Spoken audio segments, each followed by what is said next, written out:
తాజా అంశాన్ని చూస్తున్నాం. ఎస్ఎల్బీసీ సొరంగంలో గల్లంతైన వారిని గుర్తించడంలో కొంత పురోగతి సాధించినట్లు తెలుస్తోంది. గల్లంతైన వారి ఆనవాళ్లు లభించినట్లు సమాచారం. మరిన్ని వివరాలు మా ప్రతినిధి స్వామికిరణ్ అడిగి తెలుసుకుందాం. స్వామికిరణ్, చెప్పండి, సహాయక చర్యల్లో ఎలాంటి పురోగతి లభించింది?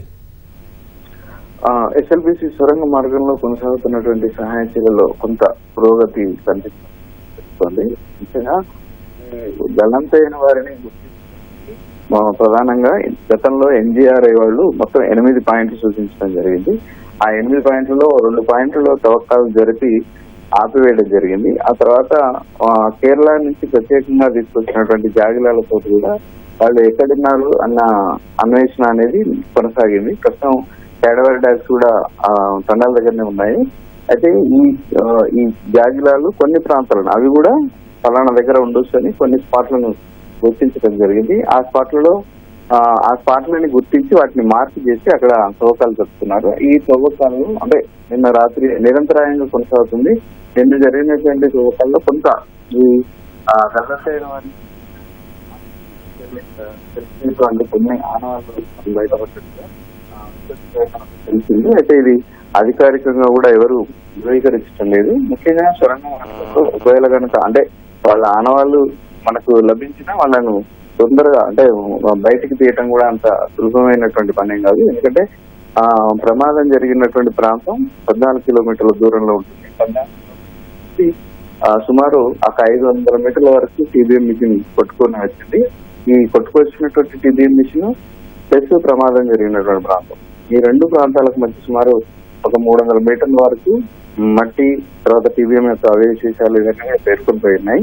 అయితే ఆ ప్రాంతాల్లో మనకి ఎక్కడైతే ఈ జాగిలాలు నిన్న ఉత్తమ్ కుమార్ రెడ్డి కూడా చెప్పారు, జాగిలాలు ఒకే చోట ఒక 3-3 ఉన్నట్టుగా గుర్తించినట్టుగా ఆయన చెప్పడం జరిగింది. అయితే ఆ ప్రాంతంలో తవ్వకాలు జరుగుతున్నప్పుడు దొరికినట్టుగా మనకు విశ్వసనీయంగా తెలిసింది. దీన్ని అధికారులు ధృవీకరించాల్సింది. ధృవీకరణ కోసం మనం చేస్తున్నాం. అయితే ఆ ఆనవాళ్ళు ఒకవేళ దొరికితే అక్కడ చాలా జాగ్రత్తగా తవ్వకాలు చేయాలి. కొంత ఏమాత్రం మనకు సూచనలు అంటే ఇక్కడ ఉన్నట్టుగా మనకు కొంత ఏమాత్రం తెలిసినా గానీ అక్కడ లోపల జాగ్రత్తగా బయటకు చేయడానికి తవ్వకాలు జరుపుతున్నారు. కాబట్టి ఇప్పుడు ప్రస్తుతం అక్కడ అలాంటి తవ్వకాలు అంటే జాగ్రత్తగా తవ్వేటువంటి ప్రయత్నం జరుగుతున్నట్టుగా మనకు తెలుస్తోంది. ఎందుకంటే మొత్తం 8 మంది ఈ సొరంగ మార్గంలో తీసుకున్నారు. ఈ సొరంగ మార్గంలో తీసుకున్న 8 మందిలో అందరూ ఒకే చోట లేరు. ముఖ్యంగా ప్రమాదం జరిగిన చంద్రగూరి మెట్టిన మొదటి భాగం దగ్గర ఈ దూరంలో సుమారు 50 నుంచి 100 మీటర్ల మధ్య ఒక 4 ఉన్నట్టుగా వాళ్ళు గుర్తించడం జరిగింది. ఆ ప్రాంతంలోనే అయితే తవ్వకాలు అంటే కాన్సన్ట్రేటెడ్ పాయింట్స్ లోనే ప్రస్తుతం అయితే తవ్వకాలు జరుగుతున్నాయి. ఎందుకంటే కేరళకు సంబంధించినటువంటి జాగిలాలు ప్లస్ అంతకుముందు ఎన్డీఆర్ఐ పాయింట్స్ ఇవి మాక్సిమం పక్కనే దగ్గరలోనే ఉన్నాయి. కాబట్టి ఆ ప్రాంతంలోనే ఎక్కువగా కాన్సన్ట్రేషన్ చేశారు. సో ఆ ప్రాంతంలో ప్రస్తుతం తవ్వకాలు జరుగుతున్నాయి.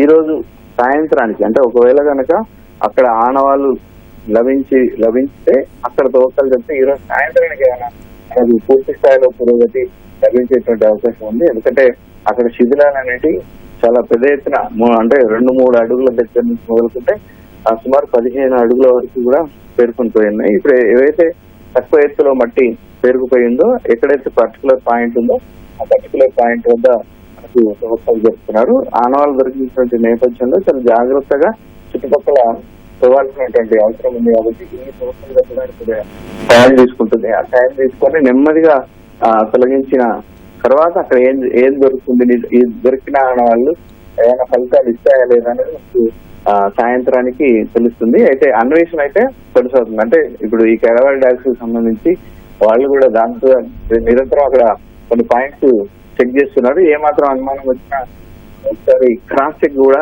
చేసుకుంటున్నారు. సహాయ చర్యలు అయితే ముమ్మరంగా కొనసాగుతున్నాయి. కాబట్టి ఎక్కడైతే మనం కేంద్రీకరించినటువంటి పాయింట్ల దగ్గర ఎక్కడైతే ఆనవాళ్ళు లభించాయని వాళ్ళు అనుకుంటున్నారో అక్కడ ఇంకా చాలా ఇంటెన్సివ్ గా తవ్వకాలు చేపట్టాల్సింది, చాలా జాగ్రత్తగా తవ్వకాలు చేపట్టాల్సింది. కాబట్టి అన్ని రకాల చర్యలు అంటే అన్ని జాగ్రత్తలు తీసుకొని నెమ్మదిగా శిథిలాలన్నింటినీ కూడా తొలగించేటువంటి అవకాశం ఉంది. కాబట్టి ఈ రోజు సాయంత్రానికి కానీ రేపు కానీ ఏదైనా పురోగతి ఇంకా లభించేటువంటి అవకాశం ఉంది. ఇక మిగిలిన సహాయ చర్యలు కూడా ముమ్మరంగా కొనసాగుతున్నాయి. టీబీఎం కత్తిరింపు అనేది కొనసాగుతుంది.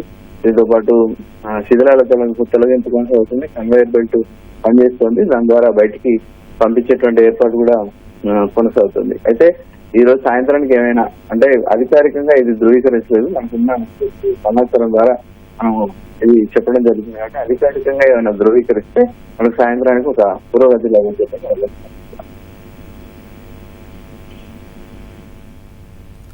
ధన్యవాదాలు స్వామి కిరణ్.